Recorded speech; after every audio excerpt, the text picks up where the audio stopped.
ฮัลโหลอยู่บ้านนี่แหละสิได้ไปใช้ก็อยู่บ้านนี่แหละน้ำหมาน้ำแมวนี่แหละ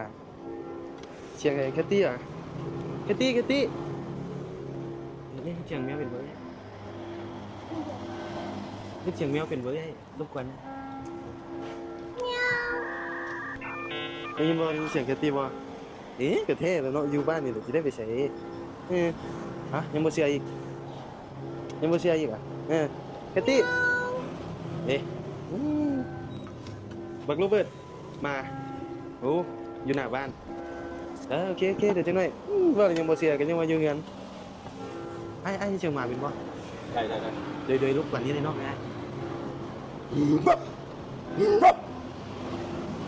อยู่ที่ไหนเป็นบ่